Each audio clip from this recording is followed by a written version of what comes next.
aujourd'hui par un autre de mes collègues, Marc Lapointe, qui est aussi chargé de programme à l'ICI, qui est celui qui va s'occuper de tout gérer là, avec euh,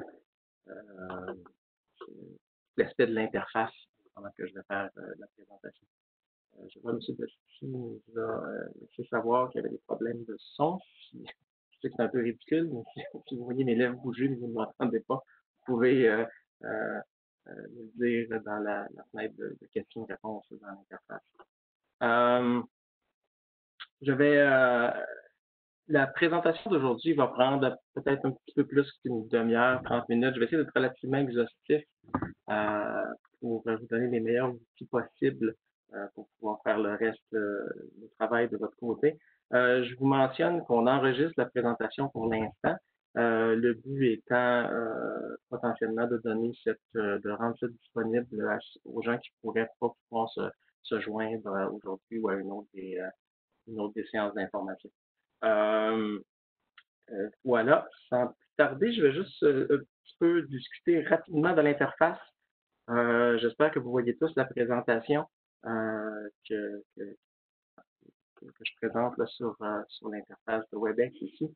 Je veux simplement vous montrer deux façons avec lesquelles on va prendre vos questions aujourd'hui. La première, simplement, si vous voulez simplement taper, vous voyez ici en bas à droite, là, il y a une petite fenêtre avec un bouton Send pour envoyer des questions par écrit. Vous pouvez faire ça si vous voulez. L'autre option je dirais qu'on préconise là, dans la mesure où ça peut être plus facile d'interagir de cette façon-là. Vous voyez en bas, si vous apportez votre souris sur l'interface, vous allez voir en bas, il y a des boutons qui apparaissent, dont un qui dit Participants. Si vous cliquez sur cette icône-là, vous allez voir une fenêtre à droite qui va apparaître avec les participants. Et vous allez voir en bas, l'icône est très petite. Je pense que c'est un des défauts de l'interface. Mais il y a une petite main ici. Et si vous cliquez sur la main, ça va évidemment nous donner un signal et Marc pourra à ce moment-là vous donner la parole si vous avez des questions à poser ou des éclaircissements à demander ou quoi que ce soit. Voilà, là, je sais, M. Dosti, vous êtes rejoint. Je ne sais pas si l'audio fonctionne. Si c'est le cas, n'hésitez pas à me faire un signe. Sinon, j'ai peut-être une option à vous offrir, mais ça ne donne rien que je la dise si vous ne m'entendez pas. Alors voilà, je vais sans plus tarder avancer avec la présentation. Voici le programme rapide aujourd'hui. Je ne sais pas, Marc, si tu veux l'aider, mais s'il va dans More Options, il y a Speaker, Microphone and Camera. Il peut changer les différentes options là, pour savoir comment l'audio sort pour que vous allez faire sans problème. De toute façon, je vais avancer, excusez-moi pour ça. Je vais avancer avec le programme. Rapidement, on va expliquer un petit peu qu'est-ce qu'est la FCI. Là, je sais que pas tout le monde nécessairement est au courant là, des détails de ce que fait la FCI. Je vais parler un petit peu plus en détail du Fonds d'innovation 2020, là, qui est le programme pour lequel vous allez faire les évaluations au mois de septembre. Donc, expliquer un petit peu les objectifs du concours, aller dans le détail du processus d'évaluation, puis à quel point votre contribution arrive dans le processus. Puis on aura à la fin une assez longue période, si vous voulez, pour faire pour avoir une séance de questions-réponses. Ce qui ne veut pas dire que vous ne pouvez pas m'arrêter ou lever votre main pendant la présentation. Si vous pensez que c'est pertinent de poser une question rapidement, n'hésitez pas. On va essayer de répondre le plus rapidement possible. Alors voilà, rapidement, je n'irai pas dans le détail de la FCI, je ne veux pas vous endormir trop rapidement. Mais je vais passer un petit peu de temps sur les points saillants de la FCI. Qu'est-ce que c'est? Bien, essentiellement, on investit en infrastructure de recherche au Canada. Donc, ça peut être plus souvent qu'autrement, ça passe par des équipements de recherche, ça peut être des constructions, des rénovations, ou par le développement d'outils informatiques, par exemple, une fois que l'outil est bâti, ça devient une infrastructure de recherche. Donc, on investit dans l'infrastructure de recherche, dans les universités, les collèges et des organismes de recherche qui ne sont pas gouvernementaux au Canada. Je vous dirais, par exemple, dans le concours actuel, je pense que 80, peut-être 17% des propositions qu'on a reçues proviennent d'universités. mais il y en a aussi qui proviennent d'organismes collégiaux et d'organismes qui sont en dehors du système d'éducation. Une autre des spécificités de la FCI, c'est qu'on touche aussi tous les champs de recherche, dans le sens qu'on va financer autant la recherche en santé qu'en génie, qu'en sciences naturelles, qu'en sciences sociales, en sciences humaines. Donc, on couvre vraiment assez large au niveau des disciplines de recherche. De la même façon, on couvre aussi largement en ces termes du type d'activité, que ce soit de la recherche fondamentale ou de la recherche appliquée, voire du développement technologique. Donc, aussi d'assurer dans le cycle d'innovation, on couvre assez large ici. Donc, c'est un petit peu là, ce que fait la FCI dans le contexte canadien. Quelques autres aspects qui sont particuliers, c'est près de la structure de financement. Parce que la FCI, pour presque tous ses programmes, finance que 40% des projets qui nous sont présentés. Donc, si, par exemple, un projet de 10 millions de dollars qui nous est présenté, au maximum, on va financer jusqu'à 4 millions de dollars. Ce sera donc la responsabilité des demandeurs de trouver le 6 millions restant, donc le 60%. Le Canada, dans son système fédéral, où les provinces ont quand même une indépendance appréciable, vont, dans la majorité des cas, appuyer aussi les projets à la même hauteur que la FCI. Donc, si la FCI donne le 40% du financement, dans la très grande majorité des cas, les provinces vont aussi fournir un 40% de financement, ce qui laisse 20% du projet pour que le demandeur trouve les sommes ailleurs.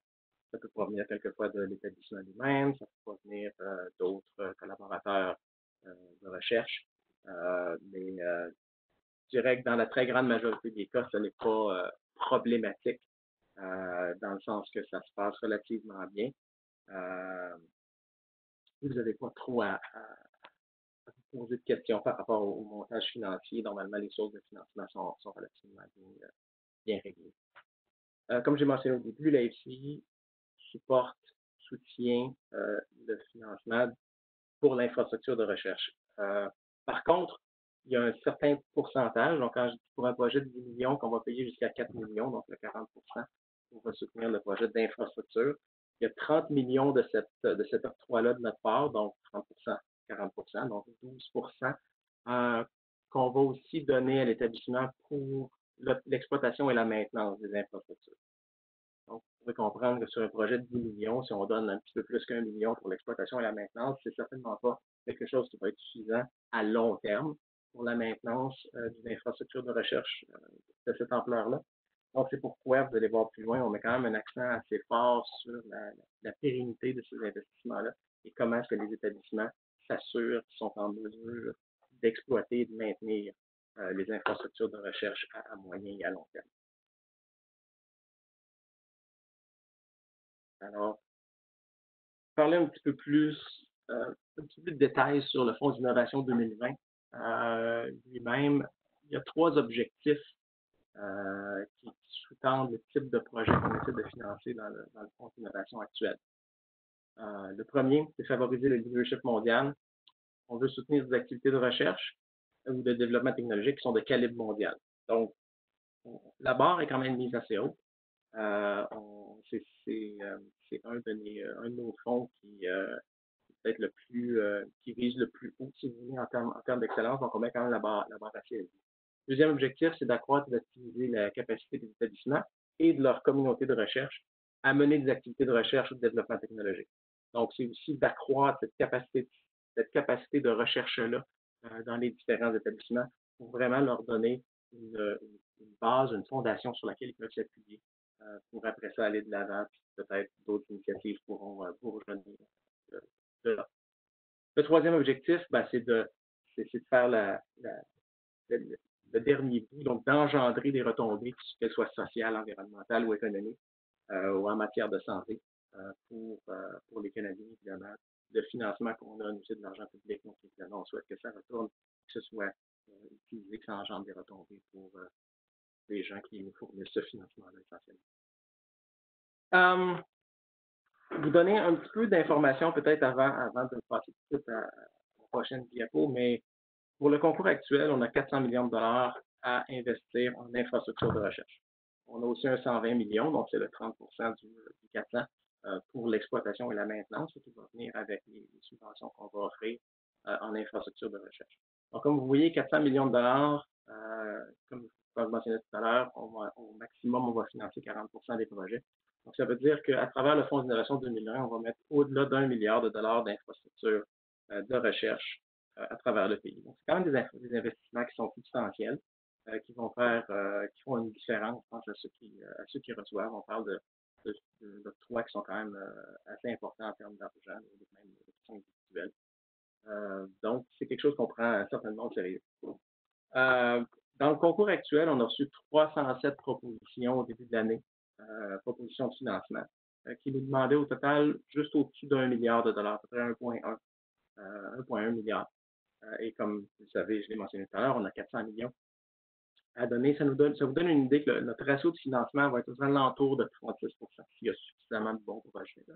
Mais traditionnellement, c'est le cas. Donc, évidemment, ça dépend de l'ampleur des projets qu'on retient, mais ça vous donne une idée qu'un projet sur 3 à peu près qui a été financé sera qui a été soumis sera vraisemblablement financé à la fin de l'exercice. Le processus lui-même. Bon, ben, c'est un processus quand même à plusieurs étapes. C'est quelque chose, c'est sûr qu'on parle de propositions de financement qui ont une bonne ampleur, donc on voulait que le processus soit quand même assez rigoureux. Donc, le processus en lui-même, il est en 3 étapes. Là, il y en a 4 que vous voyez dans la diapo, mais je voudrais que la 4e est une technicalité. La première de ces 3 étapes-là, c'est une étape qui est déjà complétée, c'est l'étape des comités d'experts. Donc, chacune des propositions a été assignée à un comité qui avait une expertise particulière dans le domaine de la demande elle-même, de la proposition, et qui l'a vraiment regardé, qui l'a épluché et qui a fait une évaluation scientifique rigoureuse et qui a fait ressortir les forces et les faiblesses de chacune des propositions.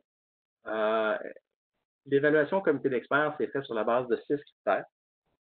Vous allez voir un petit peu plus loin là, comment ces critères-là se rapportent aux objectifs que je vous ai mentionnés.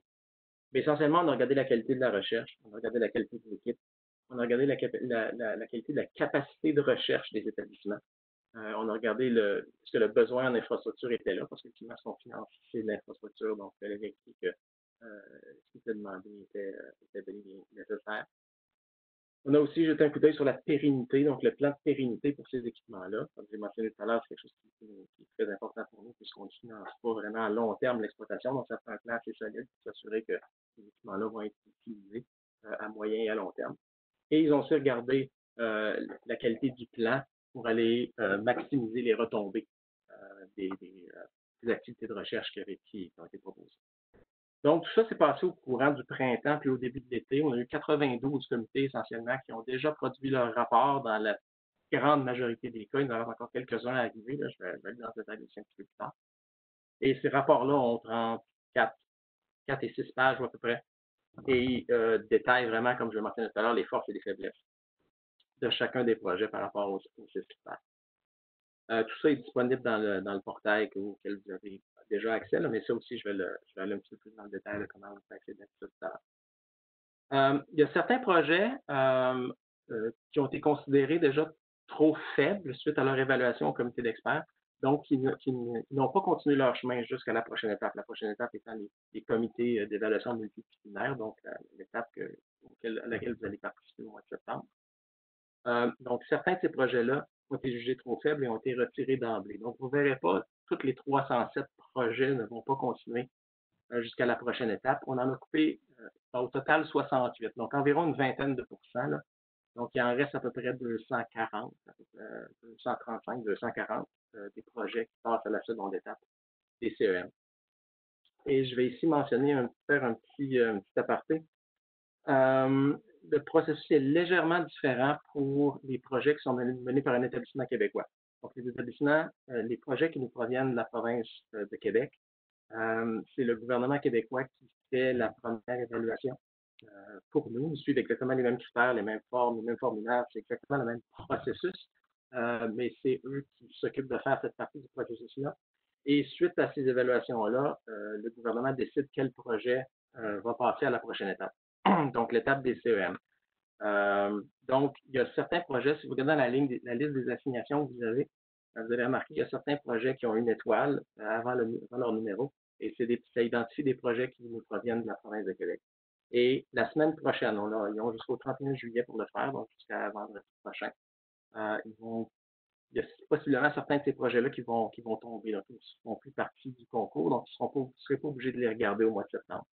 Donc, ce que je suggère, c'est que si vous décidez cette semaine déjà d'aller commencer, de regarder les projets, de commencer à vous lancer là-dedans, commencez pas tout de suite par ces projets-là. Gardez les projets avec des étoiles qui nous proviennent du Québec, gardez-les pour le mois d'août pour éviter de faire le travail pour nous. Puis encore une fois, je reviendrai là-dessus quand on prendra le temps de regarder le portail un petit peu. Là, je vais vous montrer ça tout à l'heure. Donc, voilà. Donc, ça nous mène à la deuxième étape, celle des CEM, celle auquel vous allez participer. On a 13 comités qui se rencontrent parce qu'on essaie de garder la charge de travail raisonnable, surtout dans les temps actuels où c'est encore peut-être même plus difficile que normalement. Parce que normalement, on tient ces rencontres-là, comme vous le savez, quand on vous invite initialement. Je pense pour presque tout le monde, on vous invite pour une rencontre en personne. Malheureusement, on n'est pas en mesure de faire ça ces jours-ci. Donc, on a 13 comités multidisciplinaires qui se rencontrent au mois de septembre. Ces comités-là c'est des comités d'entre 6 et 7 membres, en plus d'un président de comité.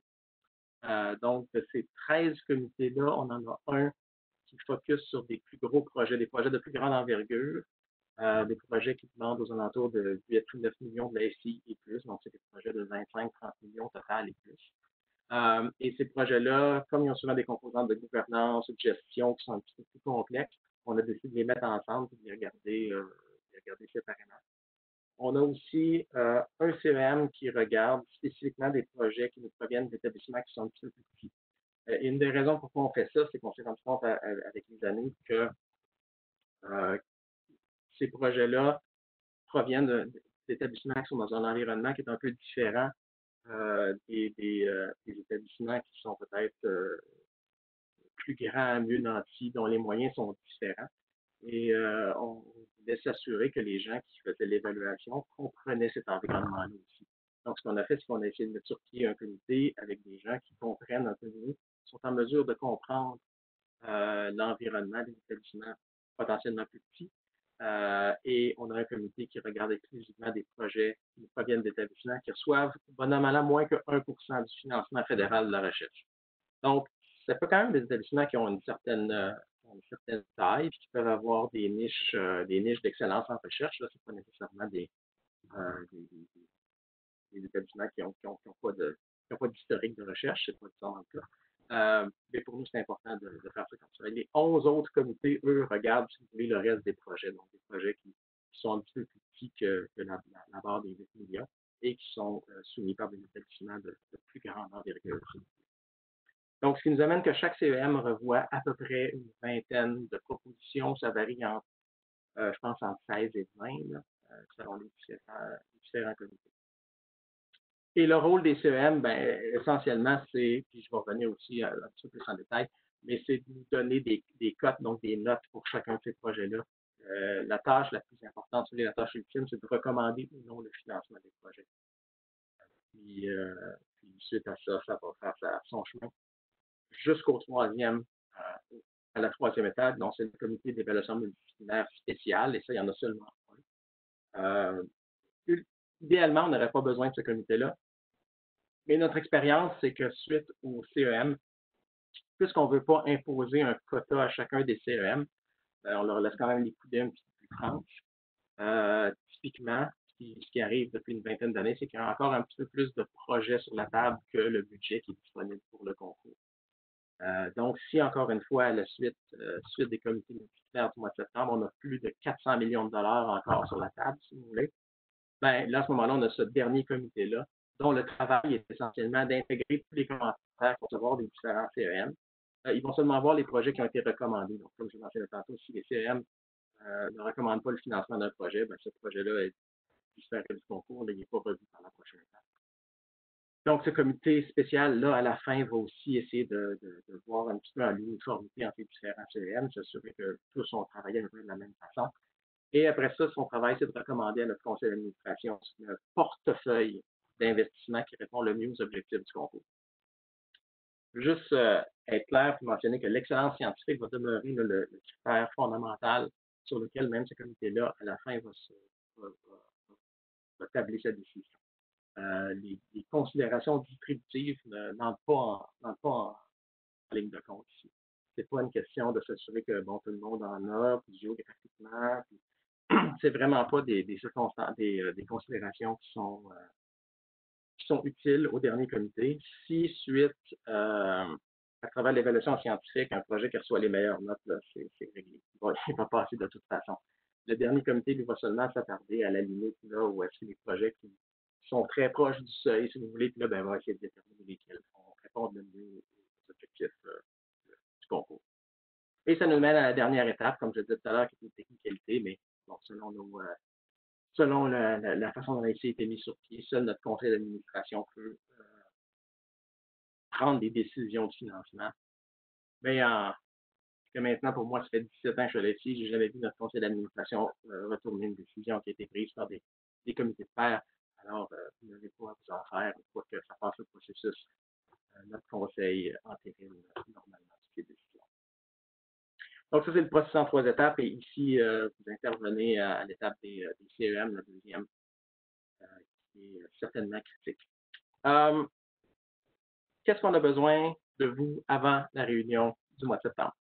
Ben, vous avez tous reçu récemment, je pense, là, dans les 2 ou 3 dernières semaines, un courriel d'une personne ressource à l'IT qui va être assignée à votre comité pour vous donner de l'information comment accéder au portail sécurisé. Donc, c'est avec un lien, normalement, vous avez un mot de passe temporaire aussi qu'on vous a fait suivre. Fait qu'une fois que vous allez aller voir dans notre portail, alors toute la documentation, donc des lignes directrices, vous allez voir des gabarits utilisés pour prendre vos notes, la liste des assignations va être là aussi. Vous avez un ordre du jour. Je rappelle, l'ordre du jour fait appel à l'heure avancée de l'Est. En Amérique du Nord, donc assurez-vous là, que ça devient un petit peu plus difficile là, quand on a des comités comme ça à travers le monde, s'assurer que tout le monde a la bonne heure. Donc, ça, c'est quelque chose à vérifier. Et vous allez aussi être en mesure de trouver là toutes les propositions qui sont assignées à votre comité, ainsi que les rapports de comité d'experts, donc ceux qui viennent de la première étape. Ces rapports-là sont aussi disponibles dans le portail. Et je vais aller dans le détail tout à l'heure pour vous montrer ça. Chaque proposition a été assignée à 3 évaluateurs, ce qui fait que chaque membre du comité va avoir été assigné à entre 7 et 10 propositions normalement. On cherche vraiment à avoir une perspective multidisciplinaire de ces projets-là. Donc, chacun des évaluateurs qui va avoir été assigné pour une évaluation un peu plus en profondeur de ces propositions-là.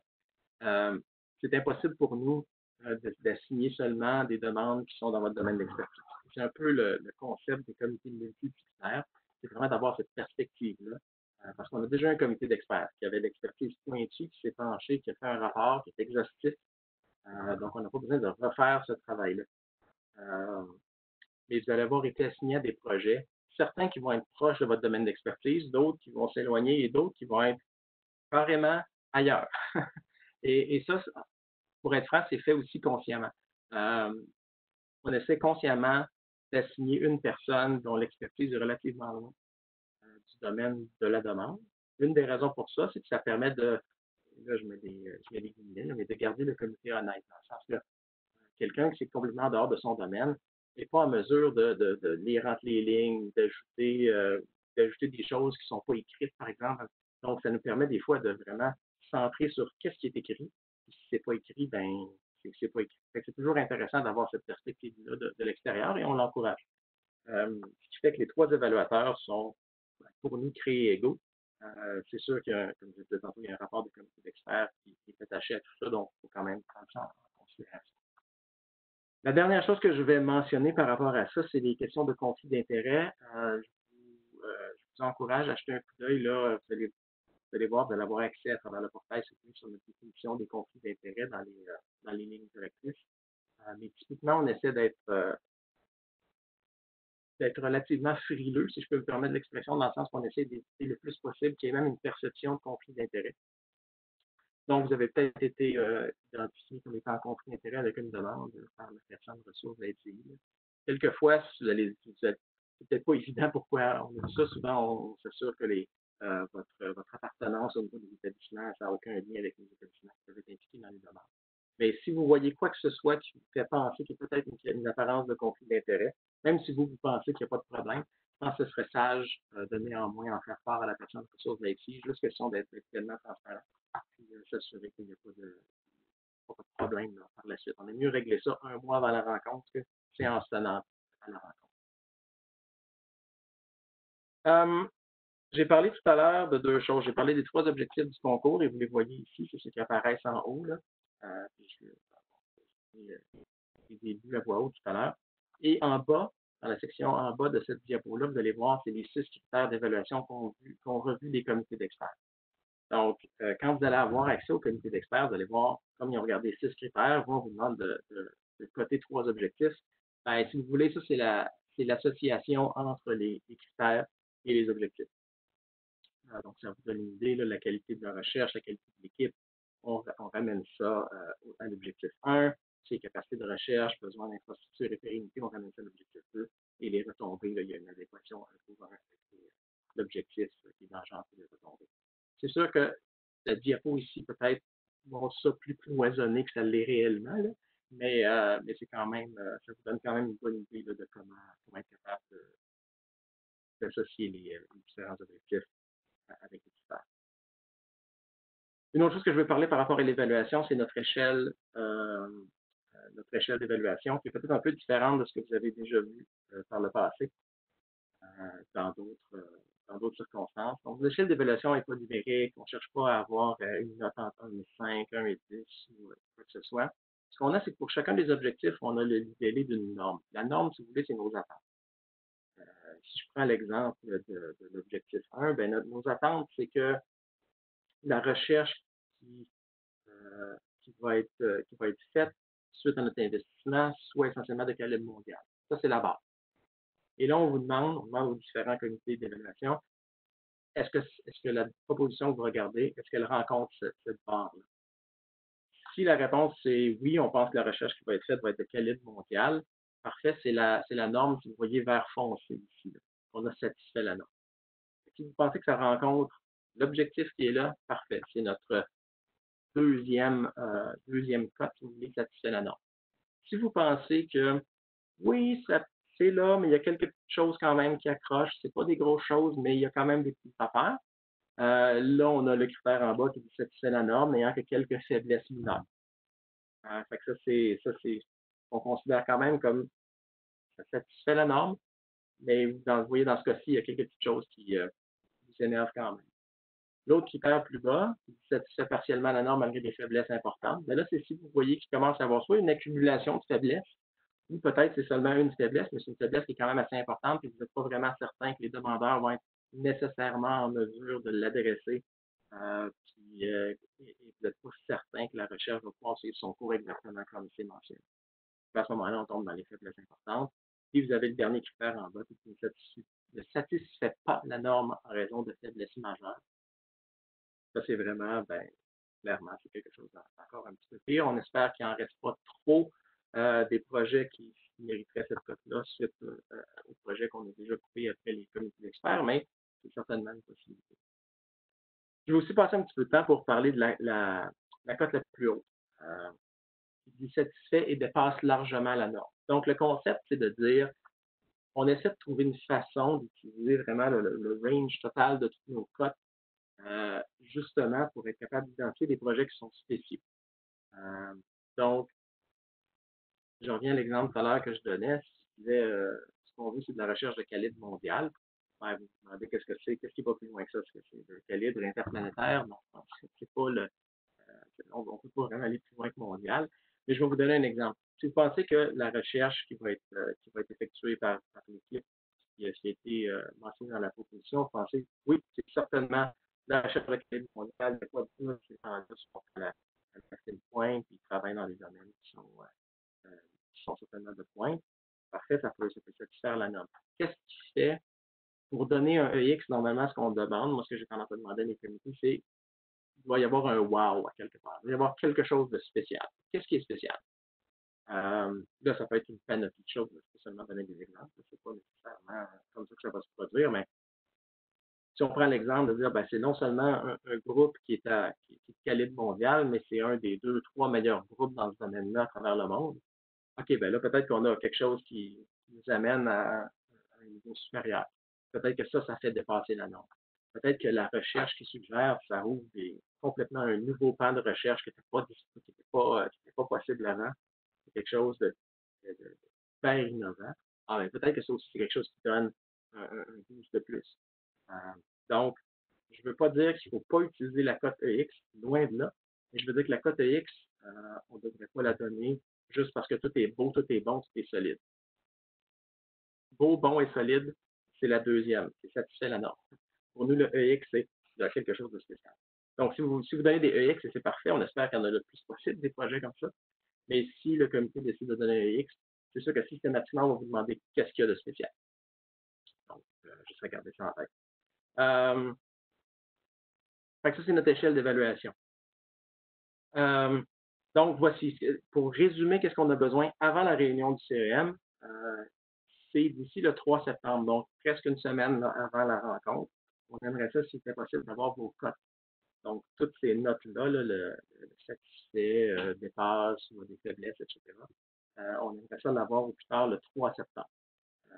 Ça nous permet, nous, de se préparer avec le président du comité pour s'assurer de voir où les projets ont plus de chances d'achoper parce qu'il y a des divergences d'opinion qui sont plus importantes versus ceux où il y a un consensus d'emblée. Donc, ça, ce serait très utile si vous pouviez faire ça. Je vais vous le faire après bientôt. Vos notes écrites, comme je mentionnais tout à l'heure, vous avez un gabarit qu'on va vous offrir pour prendre des notes. Les notes ne sont pas nécessaires à l'avance. On vous demande de les garder pour la rencontre pour vous permettre vraiment de participer là, lors des discussions. Si vous êtes prêt à les partager avec la personne ressource, c'est sûr, c'est apprécié, c'est accepté, puis ça peut nous donner un coup de main. Mais vous avez aucune obligation de nous fournir ça à l'avance. Si vous faites les mathématiques, comme je vous ai mentionné tantôt, chaque CM revoit environ une vingtaine de demandes. Les gens vont être assis entre 7 et 10 demandes. Fait que ça vous laisse un 10, 12, 13 demandes là, où est-ce que vous ne serez pas assigné pour faire une évaluation en profondeur de ces demandes-là.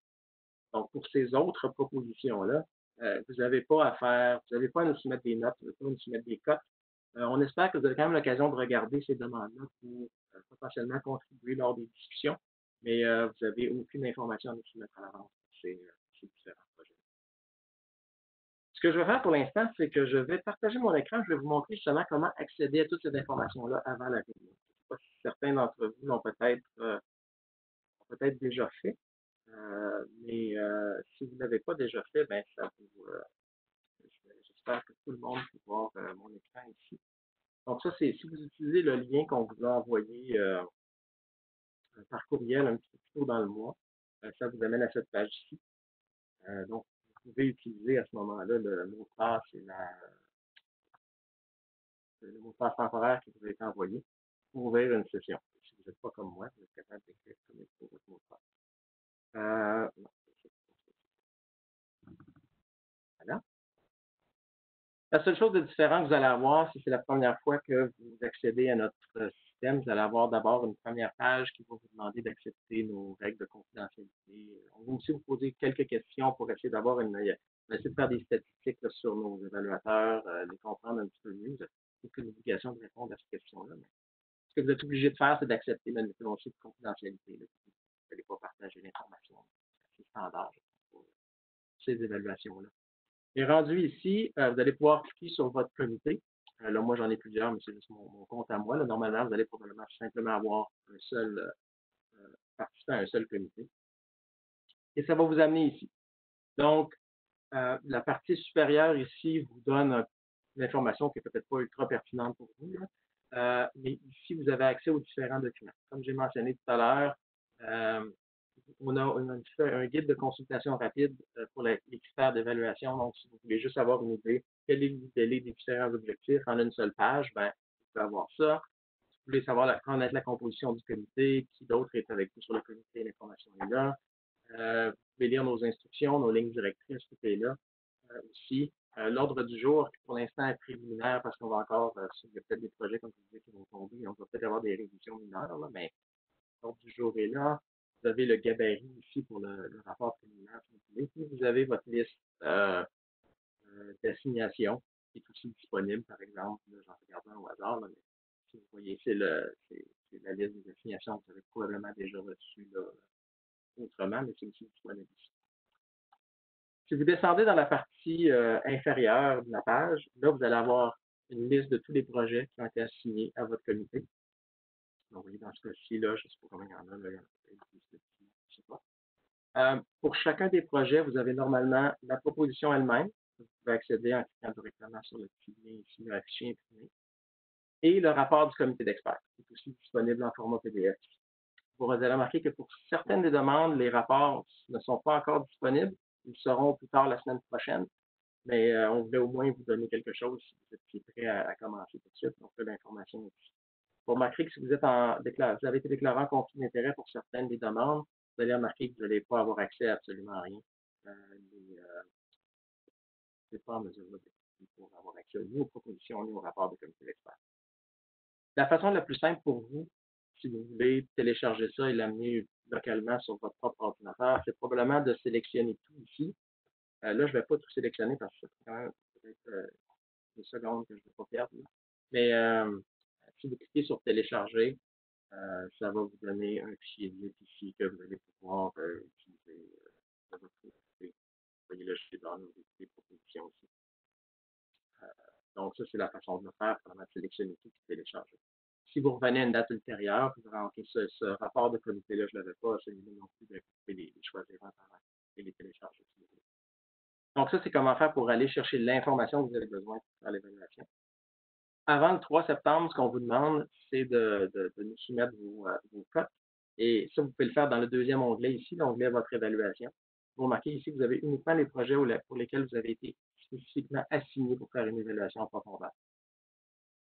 Puis si vous êtes prêt à faire votre évaluation pour le projet 3, 8, 5, 9, 8, par exemple, vous pouvez venir ici. Ce qu'on vous demande, c'est de sélectionner les cotes. C'est ce que j'ai mentionné tout à l'heure, le satisfait l'objectif, satisfait partiellement, ou dépasse largement l'objectif, par exemple. Faites ça, vous pouvez le soumettre, vous sauvegarder si vous voulez juste, bon, mais je vais revenir plus tard, vous pouvez juste le sauvegarder, sinon vous pouvez le soumettre. Ça, ben, c'est une fois que vous les avez soumis, c'est là que ça nous envoie l'information, on peut communiquer ça et en discuter avec le président du comité à l'heure. Salut Patrick, je ne veux pas t'interrompre, mais je voulais juste rajouter un petit point. Si jamais que vous avez la difficulté à télécharger les documents, si ça vous donne un problème ou votre antivirus il veut pas rien savoir, n'hésitez surtout pas à contacter la personne contact là, qui vous a envoyé votre mot de passe et tout ça. Puis on va s'occuper d'arranger ça pour vous. Oui, quelquefois, si vous choisissez tous les documents en même temps, des fois, ça peut faire un fichier qui est assez volumineux, ça peut-être poser problème. Comme le mentionne Marc, si vous ne vous souvenez pas qui vous l'a envoyé, ben, vous l'avez ici dans le haut de la page. Vous pouvez cliquer sur le courriel, parce que c'est Stéphane. Et voilà. Oui, bon point, Marc. Merci. Voilà, fait que là, je vais commencer par arrêter de partager.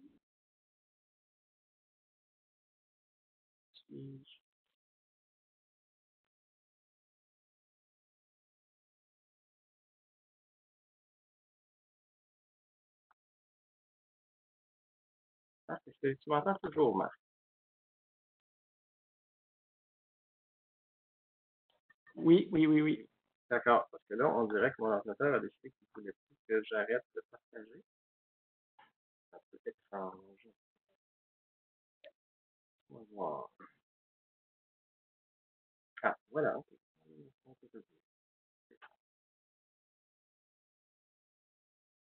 Ok, voilà.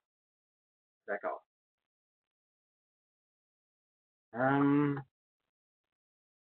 Donc, voilà, excusez-moi, un petit pépin technique avec mon comme vous le voyez avec la caméra, là, on est en mode pandémie, on travaille de la maison avec les moyens qu'on a. Je pense que ça fonctionne assez bien. Mais quelquefois, on a des petits glitches comme ça. Voilà, donc là, je vais passer à la réunion elle-même, comment ça va se produire, qu'est-ce qui va arriver pendant ces jours-là. Comme vous le savez, les rencontres se tiennent du 9 au 11 septembre. Chacun des comités va seulement se réunir 2 journées parmi ces 3 jours-là. Donc, assurez-vous de vérifier comme il faut sur l'ordre du jour là, qui est disponible justement dans le portail. C'est le 9 ou le 10, le 10 ou le 11, le 9 ou le 11, il y a seulement 2 journées qui sont utilisées. La plateforme qu'on utilise pour les rencontres, c'est un cousin de la plateforme qu'on utilise aujourd'hui, la plateforme Cisco WebEx. Celle-là, c'est celle qu'on utilise aujourd'hui et plus pour des présentations magistrales, si vous voulez. Celle qu'on veut utiliser lors de la rencontre est beaucoup plus collaborative, là, où est-ce qu'on va pouvoir voir tout le monde en même temps. C'est plus efficace pour les rencontres. Donc voilà, à la rencontre, comment chacune des rencontres va se dérouler. On va passer à travers chacune des propositions une par une, évidemment. On va donner environ 25 minutes par proposition pour discuter. Donc ça doit quand même aller assez rondement. Évidemment, le temps qu'on va dévouer à chacune des propositions va dépendre un petit peu de l'accord des codes préliminaires. Si tout le monde s'entend, puis il y a déjà un consensus, on est capable d'aller assez rondement, puis certaines demandes vont prendre 10 minutes, puis ça va être fait, puis on va passer au prochain, puis il n'y a pas de problème avec ça. Dans les cas où il y a plus de dissension lors de l'évaluation préliminaire, ben c'est là évidemment qu'on va passer un petit peu plus de temps. Donc, on va commencer à discuter chacune des propositions. On va y aller pour chaque. On a besoin d'obtenir un consensus sur les cotes pour chacun des objectifs. Donc, on va donner 3 cotes. Donc, un pour l'objectif 1, une cote pour l'objectif 2, une cote pour l'objectif 3. Et on veut s'assurer qu'on a un consensus là, du comité pour chacun des 3. Puis, ce qui est essentiellement peut-être le plus important là, à la fin, c'est la recommandation de financement. Donc, comme j'ai mentionné tout à l'heure, à la fin de la discussion, suite au consensus qu'on a pour les 3 cotes, on va demander au comité s'il croit que c'est un projet que la FI devrait financer ou s'il pense que c'est un projet qui devrait mûrir encore un petit peu et potentiellement revenir plus tard, comme j'ai mentionné. On a ce concours-là à chaque 2 ou 3 ans. Donc, on fait ça pour chacune des propositions, ces trois étapes-là. Après avoir fait ça pour les 15 à 20 projets qu'on évalue, à la fin complètement de la réunion, on permet au CEM d'identifier jusqu'à 2 projets qui ont un mérite exceptionnel selon le CEM. Donc, on va regarder je sais pas, des 18 projets que le comité regardait. Peut-être qu'il y en a recommandé 12 peut-être pour financement. Mais c'est aussi on donne aussi une occasion de dire parmi ces 12-là, nous, on pense que celui-là ou ces deux-là ont quelque chose de spécial, puis on veut passer ce message-là à la prochaine étape.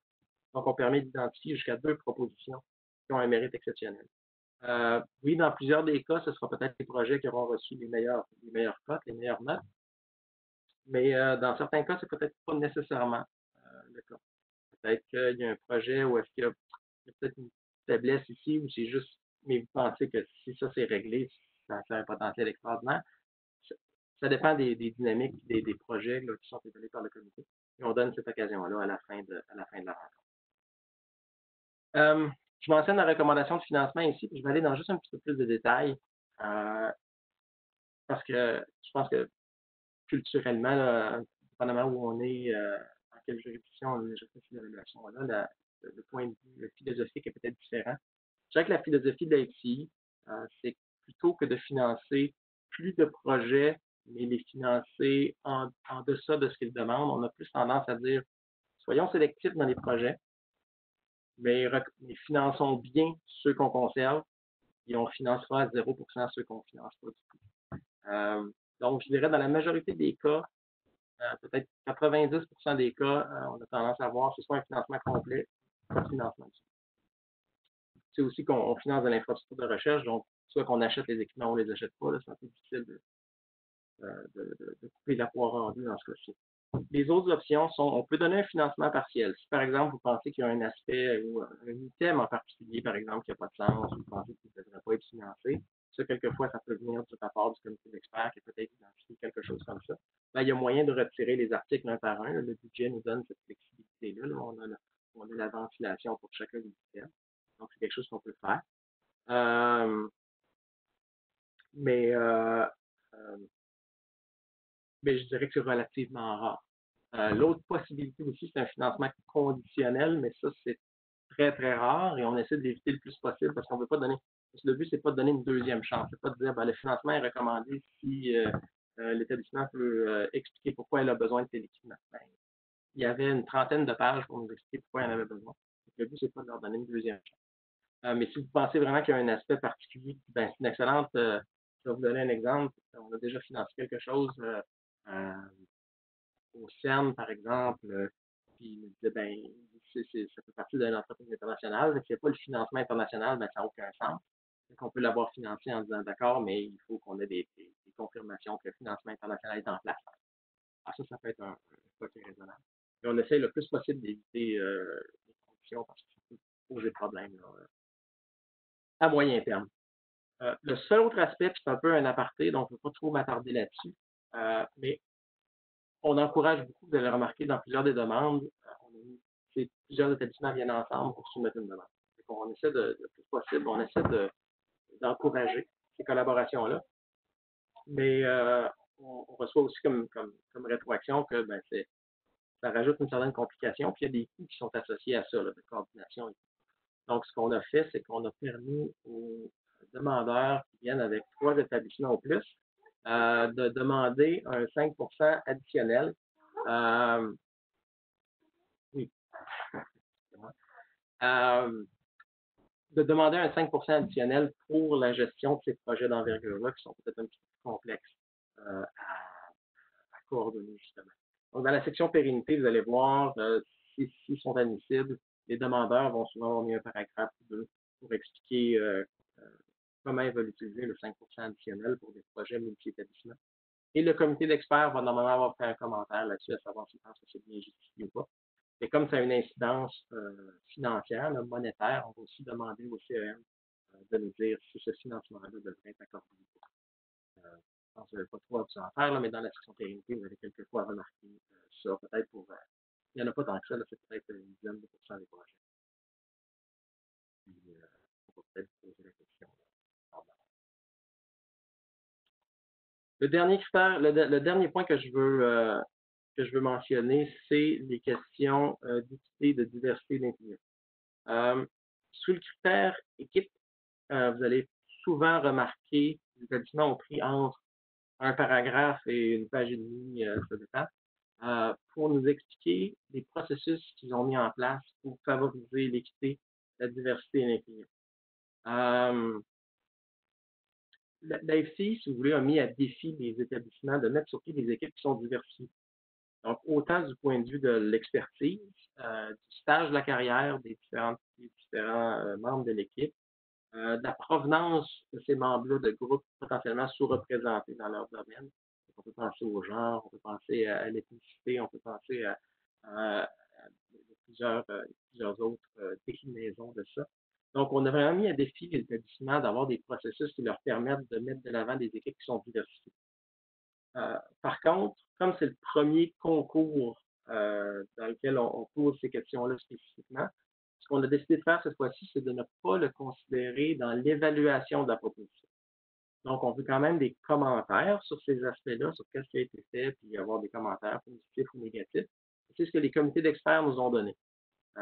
Pour chacune des propositions, les comités d'experts ont donné ou jugé le travail qui a été fait par l'établissement pour mettre sur pied une équipe diversifiée. Donc, ils vont recevoir ces commentaires-là de toute façon. Au niveau des CEM au mois de septembre, on ne vous demande pas de nous donner un son de cloche par rapport à ce concept-là d'équité, diversité et inclusion pour chacun des projets. C'est ça qu'on est intéressé de façon globale à la façon dont vous allez avoir tout ça dans les demandes. Puis on est intéressé à avoir votre rétroaction par rapport à ce que vous pensez qui fonctionne, ce que vous pensez qui ne fonctionne pas. Puis un peu voir comment vous pensez que nous, on pourrait s'intégrer là-dedans dans le futur, parce qu'on va avoir d'autres concours là, de ce type-là. Donc, ça ne fait pas partie de l'évaluation. Ça, c'est très clair. Par contre, comme je vous dis, on va avoir l'occasion d'en discuter à la fin. À la fin de la rencontre, on a une portion là, qui est gardée à la fin pour discuter des politiques et du processus. Et on va prendre une portion substantielle de ce temps-là pour parler des considérations d'équité, diversité. Donc, voilà pour ça. Ça répond à la demande, mais ça ne fait pas partie de l'évaluation formelle. La dernière chose qui me reste à vous parler, c'est le rapport lui-même. Qu'est-ce qui va sortir? Et pour être franc, ça découle de tout ce que je viens de dire depuis le début. Le rapport, lui, il y a à peu près une page. Le rapport pour le comité d'évaluation multidisciplinaire du mois de septembre, pour chacun des projets, ça va être un rapport d'environ une page. Il va focuser sur, évidemment, les codes consensuels du comité vont être inclus dans ce rapport-là. Puis il va y avoir un commentaire, une justification pour chacune de ces codes-là qui va avoir été donné. Ici, tout ça, globalement, va donner une justification de la recommandation de financement, donc si c'est recommandé ou pas. Donc, on va essayer de ramener tout ça ensemble. Et si le projet a été jugé exceptionnel, là, pour les deux projets que le comité peut identifier comme étant au mérite exceptionnel, ben, si c'est le cas, il va aussi y avoir cette justification-là pour expliquer pourquoi est-ce que le comité pense que c'est quelque chose d'exceptionnel. Donc, ça, essentiellement, ça va être la base de la structure du rapport d'une page qui va être fourni à la prochaine étape d'évaluation, donc le comité multidisciplinaire spécial, mais aussi, ça va être une rétroaction qui va être donnée aux demandeurs pour vraiment leur donner l'information par souci de transparence, mais aussi pour faire de la critique positive de leur proposition. Pour les projets dont le comité ne recommandera pas le financement, bien, on veut aussi faire le même concept. On va quand même justifier chacune des notes, chacune des codes qui auraient été données. Mais il va aussi avoir une justification de pourquoi est-ce que le comité ne pensait pas que c'était un bon investissement à ce point. Donc, tout ça arrive, les rapports eux-mêmes sont écrits par la personne ressource de l'AFCI. C'est cette personne-là qui va faire la première ébauche avant d'être envoyé au président du comité pour approbation. On va essayer de ne pas avoir à renvoyer ça à tous les membres du comité idéalement.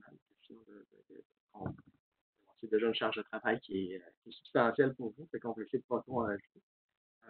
Donc, ça devrait, à ce moment-là, si tout va bien, être la fin de votre implication. Le 11 septembre, en fin de journée, dépendamment de votre fuseau horaire, ça devrait être la fin de votre implication avec nous. Et Patrick? Oui, Marc. Est-ce que tu voudrais peut-être parler aussi du fait qu'il y a certaines propositions qui vont être en français et d'autres en anglais qui vont être discutées durant la journée?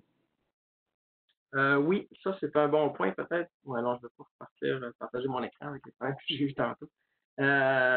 Oui, ça c'est une chose, vérifier au niveau du profil linguistique parce que vous allez avoir été assigné à des demandes potentiellement en anglais, potentiellement écrites en français. Si vous êtes, assurez-vous que vous êtes à l'aise avec tout ça. Là. S'il y a un problème au niveau du profil linguistique des demandes qui ont été assignées, par les gens rapidement à votre personne de ressources. On va voir ce qu'on peut faire avec ça. Je ne peux pas présumer de la langue des délibérations parce que je sais qu'on a plusieurs comités qui ont été mis sur pied avec des gens qui sont presque exclusivement francophones et bilingues francophones anglophones. Ça va dépendre des memberships des différents comités. Je dirais que typiquement, les discussions se font plus souvent en anglais qu'en français, mais c'est différent. À ce point-ci, moi, je voudrais ouvrir la salle, si vous voulez, à toute question que vous avez. Vous êtes très, très patient. Je sais que j'ai tendance à être nerveux par moment. Mais donc, si vous voulez poser des questions, comme je vous disais tout à l'heure, vous pouvez utiliser la main qu'on vous donne, on va vous donner accès au micro. Ou sinon, vous pouvez poser des questions par écrit. Là. On est disponible. Pas tout de suite.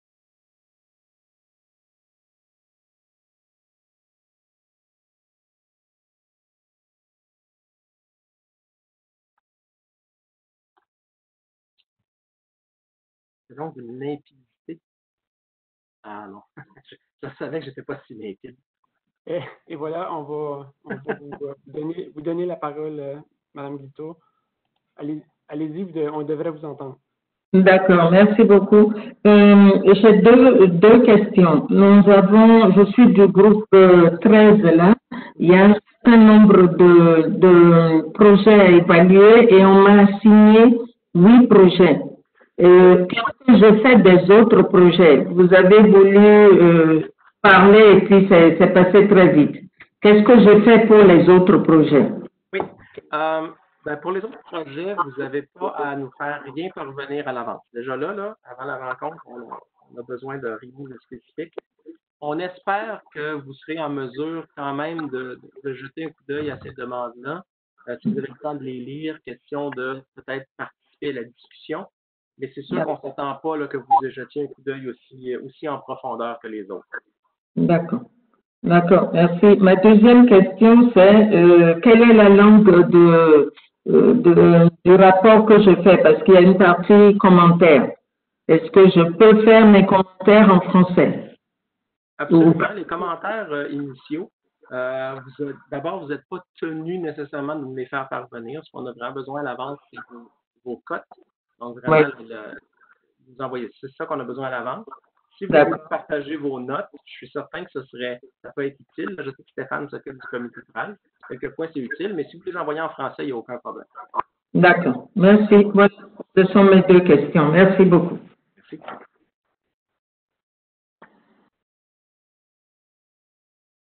Maintenant que la glace est brisée.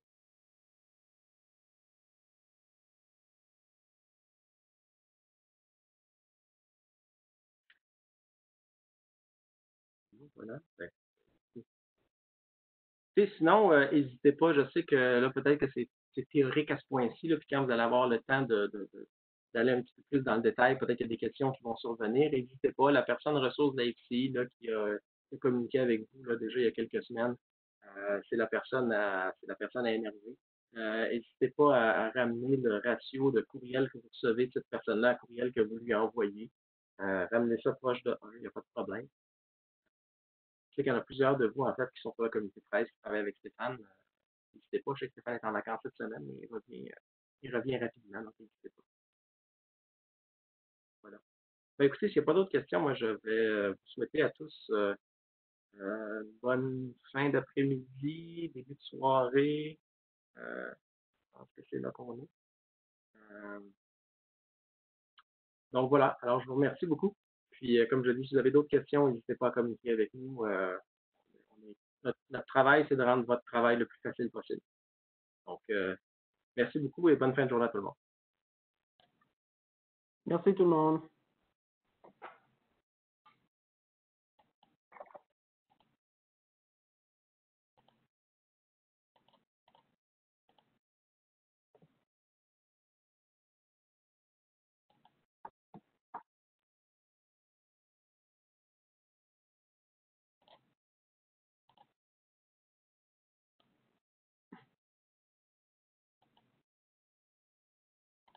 C'est juste de... Bon ben, écoute, il n'y avait pas foule.